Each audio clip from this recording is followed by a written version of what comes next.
dear beloved, Boss Mike, Cervera.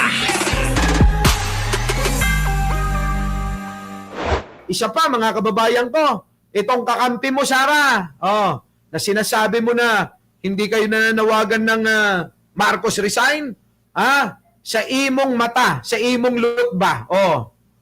Saya ng araw po. Eto mga kababayan, asang-asa sila eh. Sa totoo lang, asang-asa sila na mapapababa na talaga si Pangulong Bongbong noong September 21 at saka October 12. Asang-asa sila dyan. Pakinggan nyo ho ito. Itong si... Teka muna. Hindi ako nagnakaw.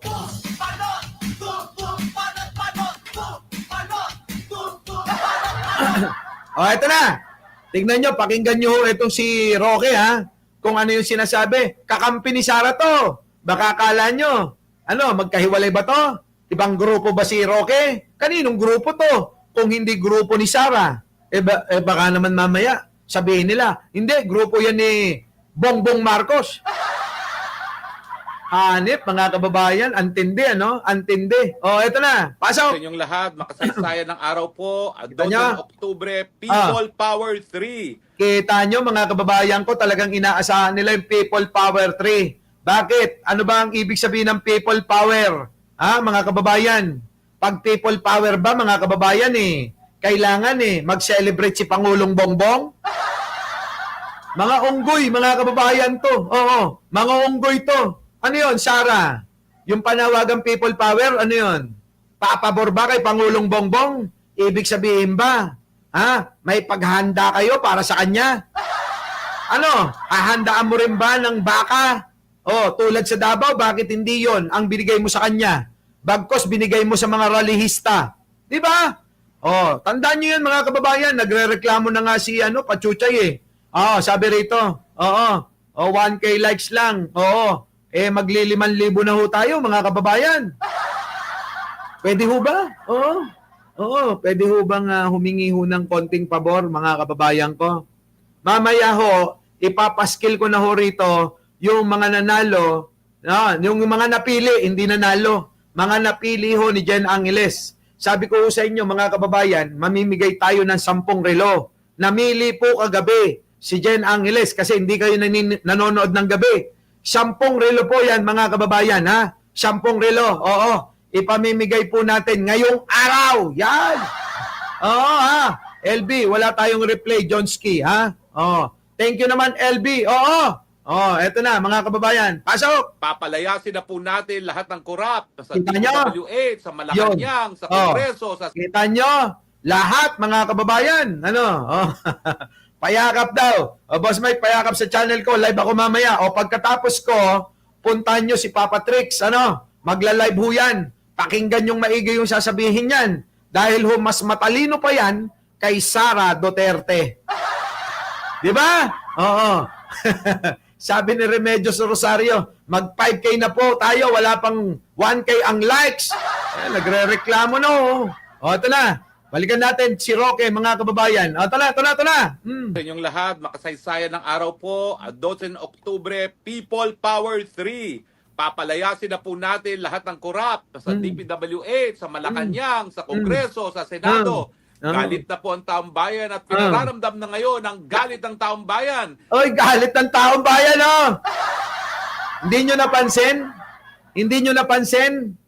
Pag sinabi nila yung nararamdaman nila, kasama lahat tayo.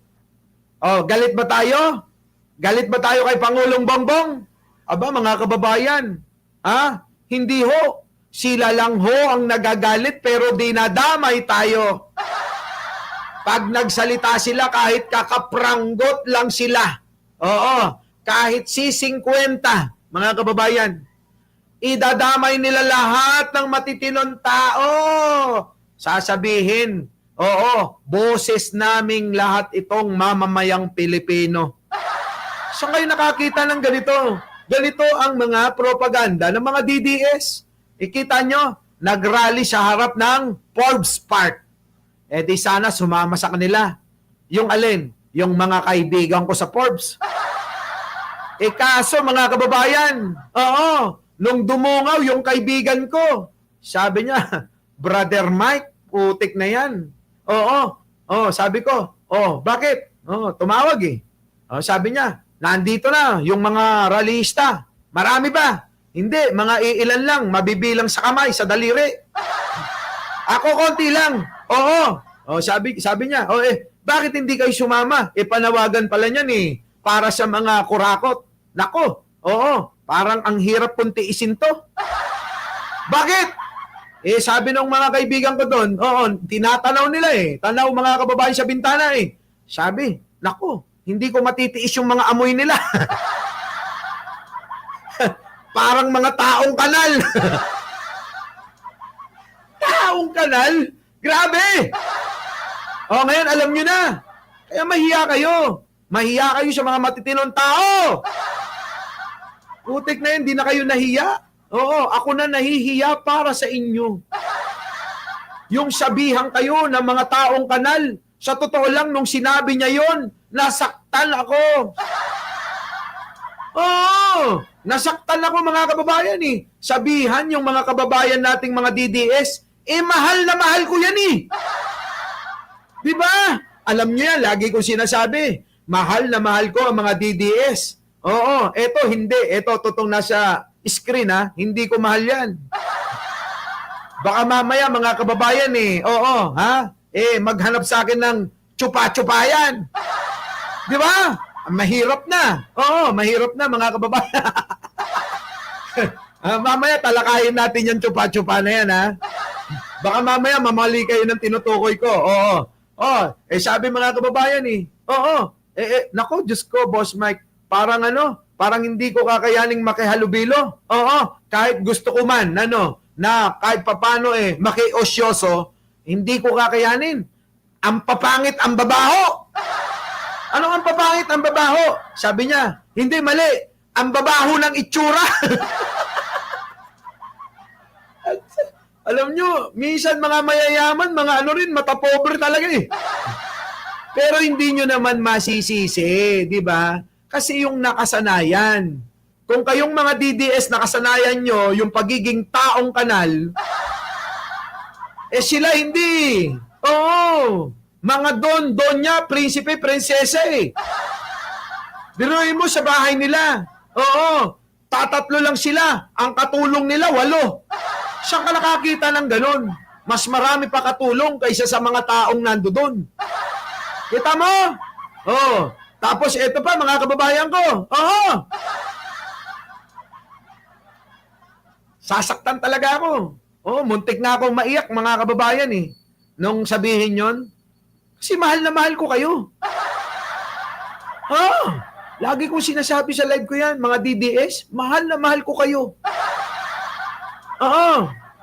Hindi ko na lang pinarinig sa kanya yung hagulgol ko. Napaiyak talaga ako nung marinig ko yun kasi nasaktan ako para sa inyo. Eto na. Dito masasaktan ba kayo? Wala. Wala akong amor dito. Wala akong amor dito sa baklan to. Sa Luneta, sa EDSA, sa Gate 4 ng Aguinaldo, lahat po ang mga Pilipino, lumabas na po kayo. Pinaglalaban na po natin ang ating kinabukasan. Wala na po mangyayari sa Pilipinas kung patuloy ang sistema ng korupsyon sa pamumuno ni Marcos Jr. Kita nyo mga kababayan ko, korupsyon daw ay pinamumunuan ni Pangulong Bongbong. Sino ba ito? Tagapagsalita ng mga Duterte. Sino to? Spokesperson ni Digonyo. Sino ito? Malapit kay Sara Duterte. Tapos sasabihin ni Sara, wala akong sinabi. Never, never, never. Never ko sinabi na mag-resign si Bongbong Marcos.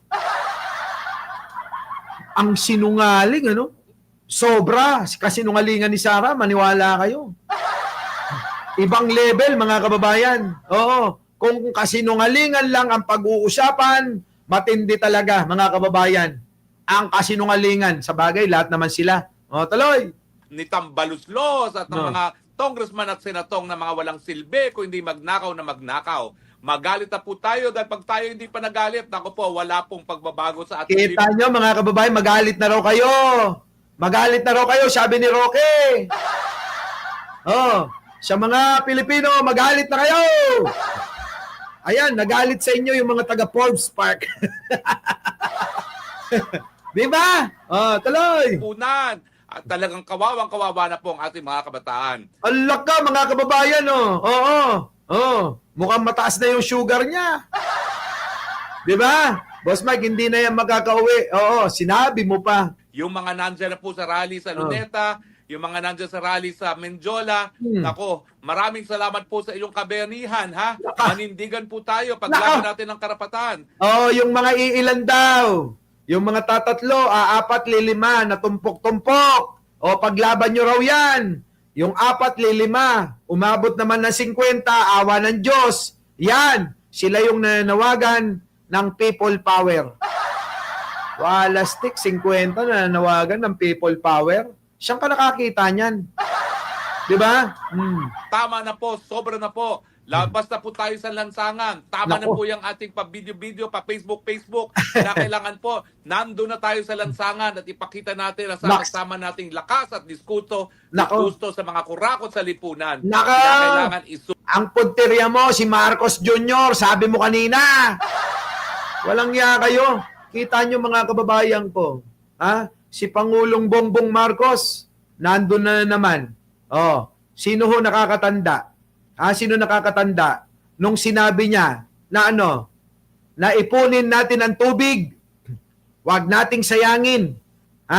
Ngayon mga kababayan, pinatunayan ni Pangulo kung ano yung kanyang ibig sabihin na hindi talaga maiintindihan ng tulad ni Sara at ng mga kakampi niya at kagrupo niya. Diba? Sa mga taga-Cagayan, alam nyo yan, ang sinasabi ko. Ayan, halos kompleto na matapos yung dam nyo dyan. Yan yung ibig sabihin ni Pangulo. Ipunin ang tubig sa mga dam para kapag katagtuyot, meron tayong magagamit. Gagamitin ko na naman ang mga kasabihan ng matatanda. Sabi noon ng mga lolo't lola, kapag ka may isinuksok, may madurukot. Kapag ka may tubig na nilagay sa dam, pagdating ng tagtuyot, meron kang makukuhang tubig. Hindi ho naiintindihan ng mga didis yung mga ganong salita ni Pangulo. Ngayon, pinatunayan ni Pangulo. Paano kayo? Ngangana na naman kayo? Yan po kasi mga kababayan Ibang klase, di ba? Di ba?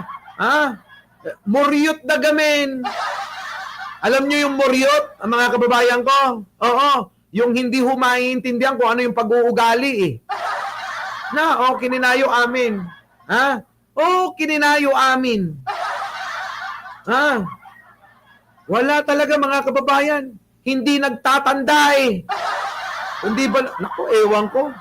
Di ba? Yan, isang guni-guni yung panawagan nila. Yung na nga.